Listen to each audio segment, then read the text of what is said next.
Kembali Anda ikuti Smart Happiness bersama Arfan Pradiansyah.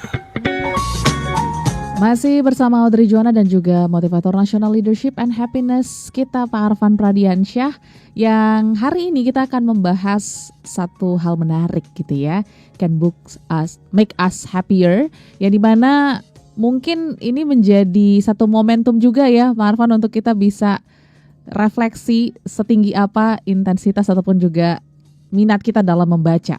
Ini masih berkaitan juga dengan Hari Buku Internasional yang kita rayakan kemarin 234 gitu ya, 23 April seperti itu kata Pak Arfan. Nah, kita mungkin membahas dulu dari basic ya, karena menariknya pagi hari ini kita membahas satu yang mungkin dikenal sebagai hobi gitu ya, membaca buku, tapi hari ini kita kaitkan dengan happiness. Jadi sepertinya kita harus dapat insight dulu Pak Arfan, apa kaitannya membaca buku dengan happiness gitu ya, karena kan mungkin banyak dari kita yang menganggap bahwa membaca buku itu ya hanya hobi aja gitu. Silakan Pak Arfan. Masih di mute Pak Arfan?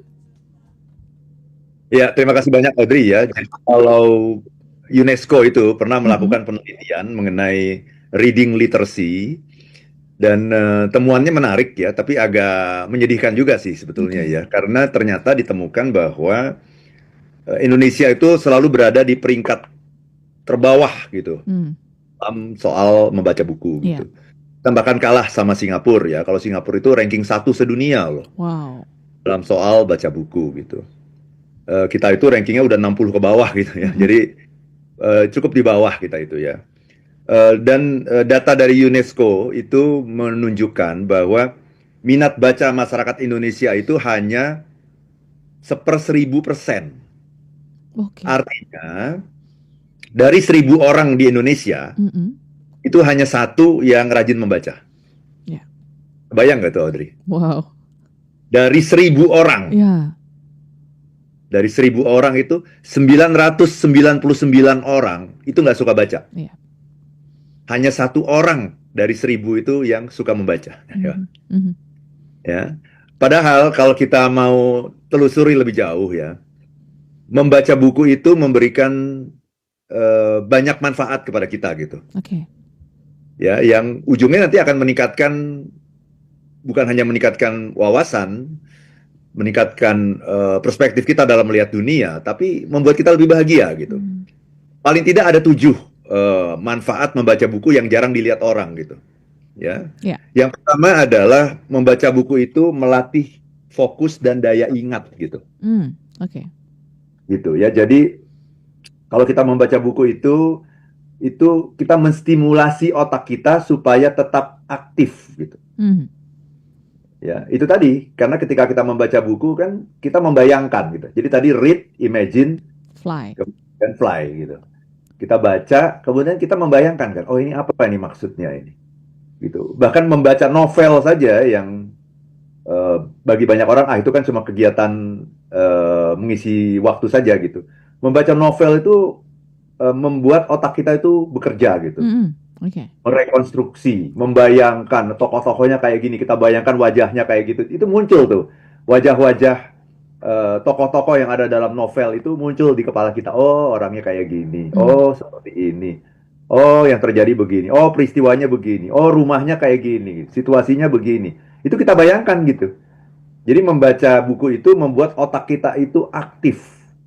Dan jauh lebih aktif daripada hanya menonton film. Kalau nonton film itu kita cuman ya sebagai konsumen yang pasif saja gitu. Apapun yang disuguhkan kita telan-telan aja gitu. Yes. Kalau baca buku kita yang membangun gitu. Jadi bukan hanya si penulis yang menyampaikan sesuatu kepada kita, tapi kita membangun sesuatu untuk diri kita sendiri yang akan berbeda dengan yang dibayangkan oleh orang lain gitu ya.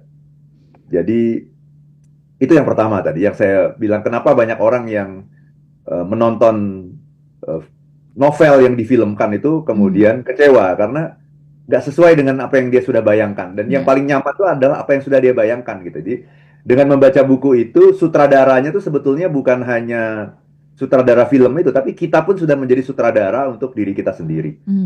Kitalah yang merancang semuanya itu kita. Yeah. Cerita dalam novel itu hanya merupakan stimulus saja gitu. Oke. Kita. Itu yang pertama ya. Jadi menstimulasi otak supaya tetap aktif. Yang kedua, membaca buku itu meningkatkan imajinasi dan kreativitas tadi. Oke. Ya. Jadi imajinasi kita berkembang, kreativitas kita berkembang, vocab kita juga berkembang gitu ya. Nah itu manfaat dari membaca buku yang jarang diketahui orang gitu. Yang ketiga, membaca buku itu bisa menekan stres loh katanya. Menekan stres, oke. Tapi dengan catatan ya, Iya. kita baca bukunya tuh kita harus hadir gitu. Oke, mindful ya. Seringkali orang baca buku tuh buru-buru itu itu malah tambah stres kalau buru-buru ya. Iya.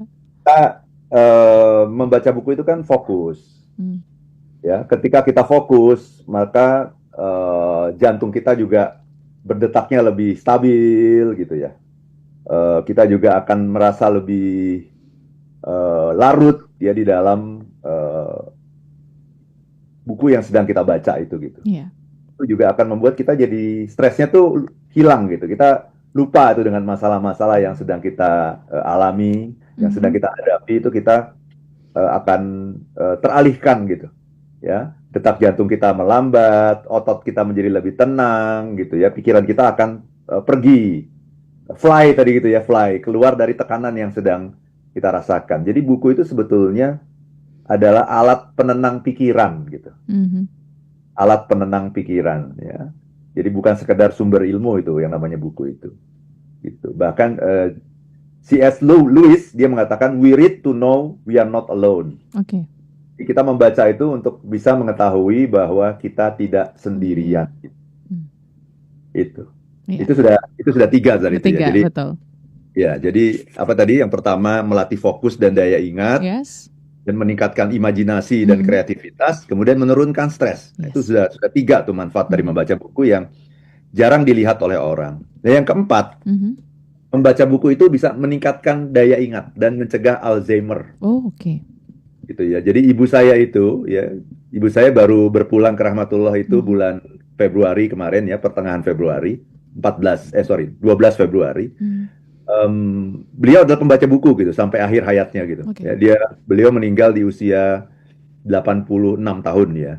Dan beliau ada pembaca buku.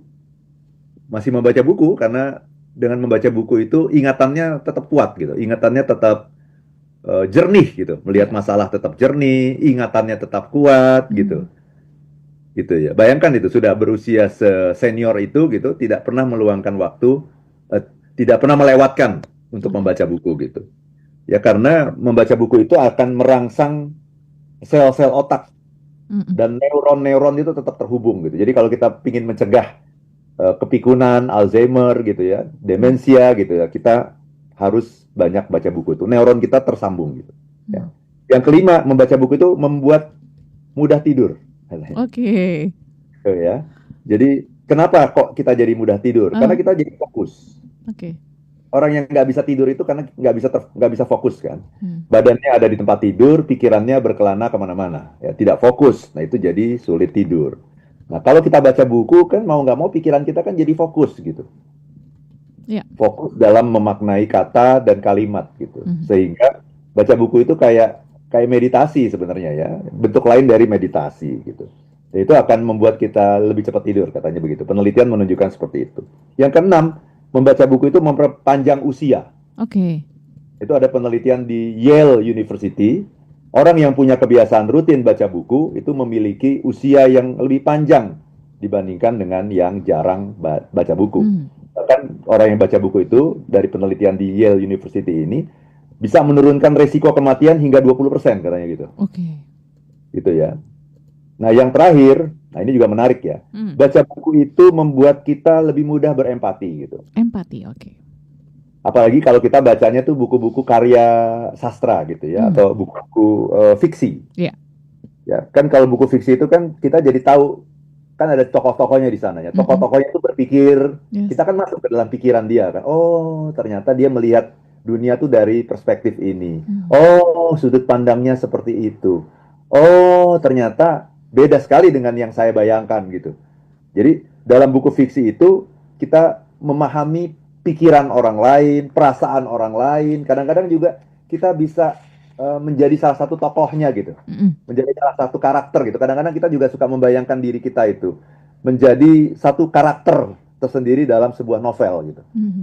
Misalnya ada sebuah novel yang menceritakan seorang profesional misalnya yang bekerja di apa namanya di kota gitu ya, Mhm. di sebuah kota besar gitu ya. Tahu-tahu Audrey bisa membayangkan, oh aku kayak gitu tuh gitu misalnya Iya. gitu ya. Setiap hari harus mengatasi kemacetan gitu Mhm. ya dan lain-lain tantangan bekerja di kota besar gitu. Oh aku kayak gitu tuh. Nah, kemudian Audrey masuk kan ke dalam tokoh yang diceritakan dalam novel itu dan Iya. akhirnya Audrey bisa memahami, oh iya ya, kalau dilihat dari sudut pandang dia tuh begini nih, melihat Mhm. masalah gitu. Akhirnya apa? Akhirnya bisa membuat kita lebih berempati dengan orang lain. Yes. Bisa lebih trading places gitu, ya, Mhm. memahami sesuatu dari sudut pandangnya orang lain gitu. Dan Baik. itu akan sangat bagus sekali untuk meningkatkan kemampuan kita dalam berhubungan dengan orang lain gitu. Yes. Hubungan dengan orang lain itu kan kata kuncinya sebetulnya adalah empati. Gimana Empati. kita bisa merasakan apa yang dia rasakan tanpa betul-betul mengalaminya sendiri gitu. Mhm. Tapi kita menggunakan pikiran kita untuk bisa berada di posisi dia gitu. Dan itu akan sangat terbantu kalau kita banyak baca novel. Jadi banyak baca novel itu bukan buang-buang waktu, itu Iya. untuk menjadi pribadi yang penuh kasih, penuh Mhm. empati dan bisa memahami orang lain gitu. Nah Oke. itu ketujuh tuh manfaat dari baca buku tuh. Kurang apa Wow. lagi? Ini yang mungkin nggak kita sadari selama ini, tapi Pak Arfan tadi sudah memberikan datanya juga ya, dan menariknya bahwa ketujuh ini rasanya penting kita terus dapatkan ya, ya salah satunya Ya, dengan membaca buku. Nanti kita akan sambung lagi sama listeners dalam topik Can Book Make Us Happier bersama dengan Pak Arfan Pradiansyah. Jadi kami juga minta ketersediaan Anda untuk berpartisipasi pagi hari ini ya. Jadi Anda masih boleh WA kami ke 0812 11 12 959. Kita jeda dulu Pak Arfan dan juga semua listeners. Jangan kemana-mana, tetaplah bersama kami.